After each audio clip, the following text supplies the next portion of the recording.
Terus dia kepalanya dijedot-jedotin ke lantai gitu di kita cuman ada beberapa orang yang megangin terus sisanya tuh pada kayak ketakutan gitu ngeliatnya. Dia ngeliat gitu kan, ngeliat ke atas, ngeliat ke kiri kanan gitu. Kayak orang iya, kayak orang penasaran dan emang ternyata si orang itu dia emang suka nantangin gitu loh. Kayak mana sih gitu. Dia penasaran kan. Akhirnya dia ngeliat tiba-tiba kesurupan lah dia gitu.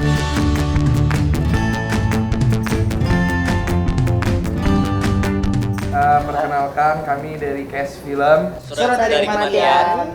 Saya Erik Febrian berperan sebagai Reno. dan gua Jerome di film ini berperan sebagai Darius. Dan gue Karissa dan gue berperan sebagai Kinan. Gue Indi Arfian, gue berperan sebagai Zain ceritanya. Jadi tiba-tiba ada seorang mahasiswa yang menerima surat yang diketahui surat itu dari surat kematian gitu. Jadi kayak film itu menceritakan tentang teror-teror gitu dan di sini saya sebagai Zain, Karissa sebagai Kenan itu kita berusaha untuk mecahin masalah ini, mecahin kasus ini. Zain itu kayak anak remaja normalnya aja sih, kayak anak remaja normal, cuman perbedaannya adalah Zain ini dia punya kelebihan, dia punya sixth sense. Mungkin spesialnya karakter Zain ini karena dia selalu bisa mikir perspektif lain gitu. Jadi misalnya kalau Kinan ini selalu mikir tentang logika, kalau Zain ini bisa mikir tentang kemungkinan yang lain gitu. Jadi ya Kinan sama Zain ini sahabatan banget ceritanya gitu. Kalau Kinan gimana? Kayak yang dibilang tadi sama Andy, si Kinan dan Zain sahabat deket ya. Dan mereka tuh wartawan emang. Tapi mereka dinamiknya lumayan kadang-kadang bertentangan. Soalnya si Kinan emang kepalanya, she's like keras kepala banget. Dan beda banget dengan personality-nya Zain, di mana Zain emang percaya. Tapi si Kinan tuh sangat skeptik orangnya. Dan Kinan tuh selalu mau cari the truth within everything. Kalau Darius itu dia juga mahasiswa tapi dia lebih yang kayak biasa, culun enggak, gaul enggak, biasa-biasa aja gitu. Dan bersangkutan lumayan besar kepada surat dari kematian itu, menjadi korban atau gimana ntar lihat aja. Kalau Reno itu adalah sahabat dari 3 orang. Jadi ada Reno, ada Jo, ada Pasya. Dan kita tuh di kampus UGM ini emang starnya gitu. Kayak ya kita yang paling gaul, kita yang paling menonjol di sana, paling dominan. Dan Reno itu dia karakternya sangat ambisius ya. Jadi kayak kalau dia pengen apa tuh harus terwujudkan, kayak harus bisa. Dan di film ini ada sesuatu yang bikin dia nggak bisa. Jadi ya gitu deh. Gedung tua gitu, namanya Gama Plaza di Jogja, dan itu di dalam gedungnya benar-benar debu semua, gedung tua yang ditinggalin selama belasan tahun. Jadi kesulitannya sih dari lokasi satu, terus pendalaman karakter aku juga agak susah karena ini pertama kalinya aku memerankan karakter ini yang aku harus berhubungan sama dunia lain gitu. Kalau misalnya aku jadi jadi cowok sombong gitu, bisa aku cari tahu gitu, observasi. Tapi kalau misalnya jadi sixth sense, aku nggak banyak kan orang yang punya kelebihan itu gitu. Jadi aku harus benar-benar cari tahu nih kira-kira gimana sih rasanya orang yang punya sixth sense, yang bisa ngelihat hantu gitu. Nah itu kesulitannya. Terus jadwal syuting yang kebalik, kita lebih banyak scene malam daripada scene siangnya. Banyak juga adegan-adegan yang wah pokoknya seru banget deh nanti kalau ditonton. Ada jatuh-jatuhan, guling-gulingan, berantem-berantem, pokoknya wah capek lah gitu. Terbang gitu kan, terbang ke pelukanmu ya. Jadi waktu itu sempat ada kecelakaan sedikit itu, aku nabrak prop, terus ya prop lemari, karena pas kita ambil master propnya di sini, pas ambil lebih deket propnya berubah tapi aku lupa gitu, aku nggak nyadar.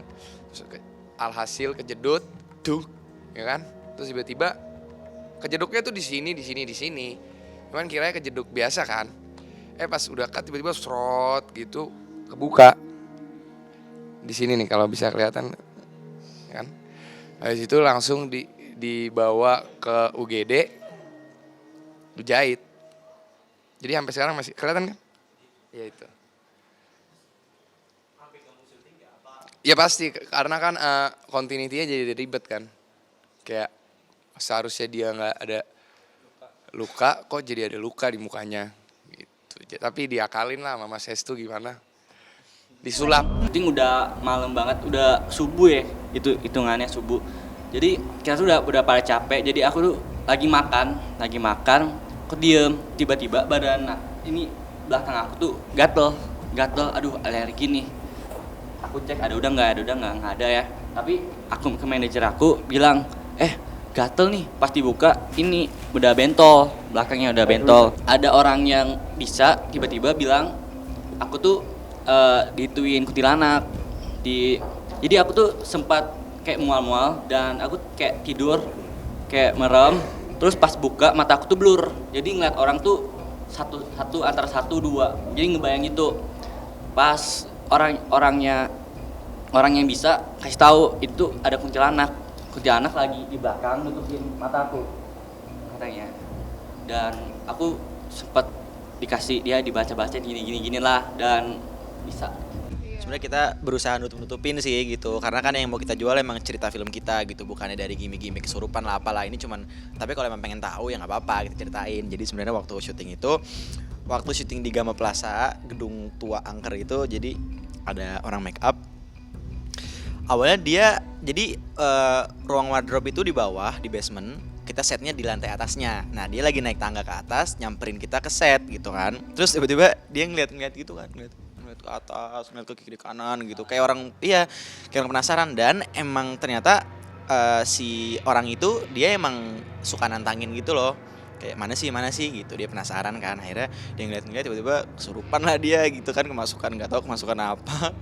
Terus lu ngeliat langsung kan gimana sih dia jatuh ya? Enggak, dia jadi tiba-tiba gemeteran, terus dia nyanyi, terus dia dipegangin dengan banyak orang gitu. Terus kayaknya dia kuat banget gitu kan. Iya, karena emang badannya gede juga. jahat. Terus dia kepalanya dijedot-jedotin ke lantai gitu. Kita cuman ada beberapa orang yang megangin, terus sisanya tuh pada kayak ketakutan gitu ngeliatnya. Dan aku kan penakut ya lumayan. Itu pertama kalinya aku melihat orang benar-benar kesurupan gitu. Freaky, really freaky. Ya gitu deh. Terus itu lama sih kejadiannya. Jadi kita pas dia kesurupan kan kita harus take nih. Pas kita selesai kita take ada kali setengah jam gitu.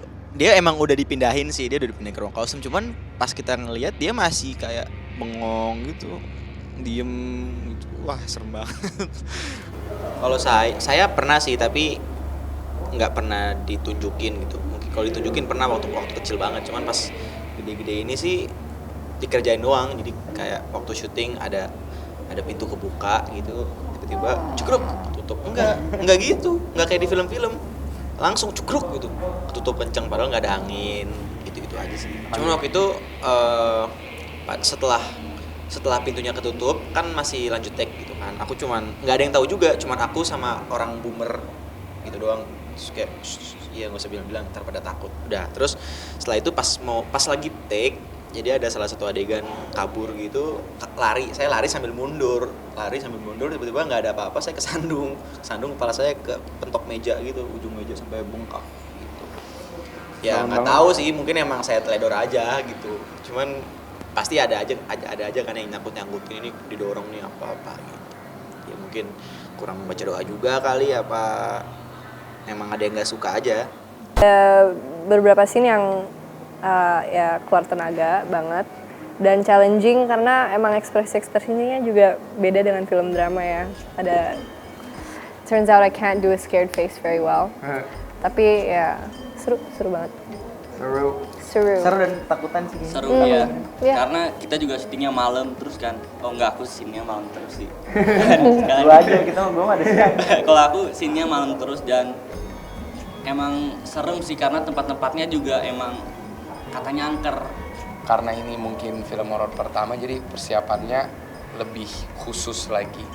Karena yang kita mau lakukan itu memberikan rasa ketegangan, menghibur penonton dengan memberikan rasa ketegangan, ketakutan, dan sebagainya, perasaan-perasaan yang ada hubungannya dengan film horor gitu. Dan sebelumnya kan kalau aku pribadi lebih ke gimana sih cara bikin orang baper. senyum, tawa. Tapi kalau bikin takut, bikin tegang tuh belum pernah. Nah mungkin lebih khususnya di situ gitu. Gimana sih caranya ya? Jadi belajarnya lebih ke arah sana persiapannya. Pendalamannya sendiri gimana?